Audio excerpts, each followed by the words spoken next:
All right, this is 7.1.2 nested conditionals checkpoints. All right, so let's take a look at nested conditionals. So now, instead of using and, or, and not, and the use of compound conditionals, what we're going to do is we are going to make nested conditionals by where we're taking an if statement and putting another if statement inside of the if statement. So we're essentially doing a similar thing where we're testing two things, right? But sometimes the results work out a little bit differently, all right? So these are called nested conditionals, right? Because one if statement is inside of another if. So you'll see here on line 9, we have an if that is inside, notice it's indented, inside of this other if on line 8.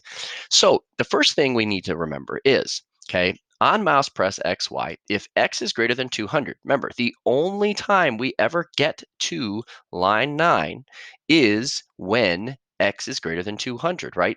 If that is not true, then everything inside of that if is ignored and is skipped. All right, so let's run it and let's see what happens. Okay, so it says, okay, if, let's hit run.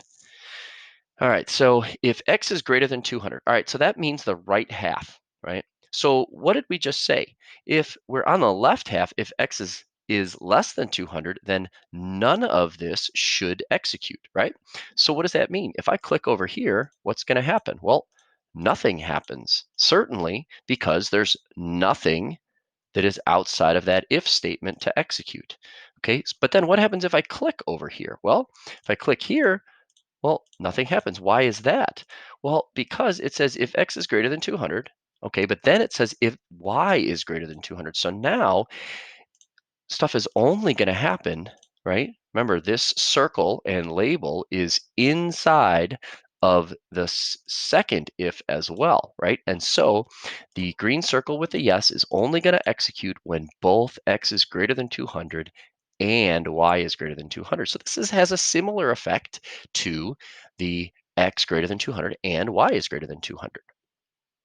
All right, so let's make sure. Okay, line 8 test X is greater than 200, right? But we only get to line 9 if that test is true, right? And then we only get to line 10 when line 9 is also true, right? So we only get the green circle on the bottom right. All right, so now in the previous example, what's another way we could get this same behavior? Drawing circles in only the bottom right. Well, it says just use one compound conditional if X is greater than 200 and Y is greater than 200. There is no other way. Well, didn't we do this on the previous checkpoint? Use two non-nested conditionals, but only draw inside of the second one? Well, if we had a non-nested conditional, like let's say we bring this back here, right? Then we're going to get an error, right? Because there's nothing inside of that first if, right? So you see that we're going to get this error, right? Because there's nothing to execute inside of that. So that can't be true. All right, use two non-nested conditionals and draw inside both. Well, that's not going to work because if I draw inside of this, it's always going to draw when we're greater than 200, but then it's also always going to draw when we're greater than 200 for y as well. All right, so looks like use one compound conditional, right? Okay, next, let's add an else in, okay? Now, else are interesting because else can only follow an if, right? We can't just put an else wherever we want. It has to follow an if. All right, so let's see this one. We have an else, okay, on line 12, and that's where we're going to draw that orange circle with the nope, right? So now, if x is greater than 200, right, we have to have that be true in order to consider any of this code, because remember, all of this code is inside of the if x is greater than 200. So now, once x is greater than 200, that means we're clicking on the right side of the page, right? All right, so now if y is greater than 200, then we're going to draw the light green circle with yes. So that means down here, right? Okay, now what about up here? Well, then we're going to get our else, nope, right? Okay, but now what about over here? If I click on the left, what do I get? I get nothing. Nothing gets drawn. Why? Because the question, the if statement on line 8 is false, right? And so that means nothing inside of the if statement gets executed. Okay, so now let's keep going. All right. So it's important to remember that if x is greater than 200 and y is greater than 200, right, both if statements are true, right, we get to draw the green circles. If x is greater than 200 and y is less than or equal to 200, the first if statement is true, right, and that's where we get the else. Okay, but if x is less than 200, the first if is false, right? And so then there's no else statement corresponding to the first if. So remember, okay, there is no else that is on the same level as the if on line 8, right? So if I went here and I put an else, now that could execute when we were clicking on the left side of the page, okay? All right, so let's consider this checkpoint. In the previous example, what happens if we add this line at the start of on mouse press? So just after line 7, but before the if. So circle XY 40. All right, so let's see. Let's put it up there. Okay, so go to line. Okay, so circle XY 40. So now what's going to happen? Well, circle XY, so that means we're going to put a circle wherever I click, radius 40, all right? And it's going to be like outlined in black, right? And no fill, that's just the default, right? So let's run this. All right, so now, oh, I got to get rid of that else that I had from before.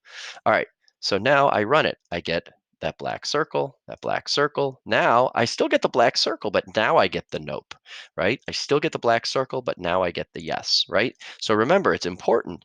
This gets executed no matter what, every time I click, because it is not inside of the if statement, okay? All right, and so it says we will get black circles around only the orange circles. No, that wasn't true.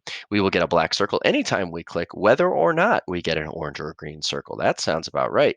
The code will not run. Well, no, that's not true. We will get black circles around only the green circles. Not true. All right. Okay, here's another example. Okay, now what you should notice, okay, is that now the else is now on the same level as line 8, as on the if x is greater than 200. So once again, remember, okay, we have if x is greater than 200, then if y is greater than 200. So if we click in the bottom right, we're still going to get the yes, correct? But now what's going to happen when I click in the other quadrants? All right, what happens when I click up here? Is x greater than 200? The answer is yes. Okay, but now y is not greater than 200, so nothing gets executed. Remember, this else does not get executed because this if is true. All right, but now, what if I click over here? Now this if is not true. And so anytime I click anywhere on the left side, I'm going to execute the else, right? So it's very important that you pay attention to the level of indent of the if and the else, okay? And so you need to pay attention to that. All right, so now, okay, if x is greater than 200 and y is greater than 200, right, then obviously we're going to get our green circles like we showed, all right?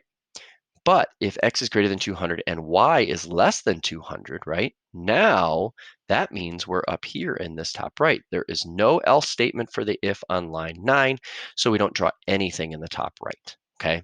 But if x is less than or equal to 200, the first if statement is false. Now the else gets executed when we click on the left half of the canvas.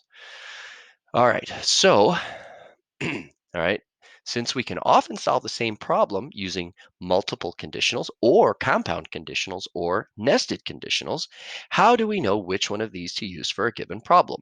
Should we always use multiple conditionals? Should we use whatever seems clearest to you for that particular problem? Should we always use nested conditionals, or should we always use compound conditionals? Well, you should use whatever you think is going to work best and whatever your mind thinks of, because you can definitely do both with either one. Okay. And then lastly is checkpoint number 4, which is going to have you write some code in an example setting.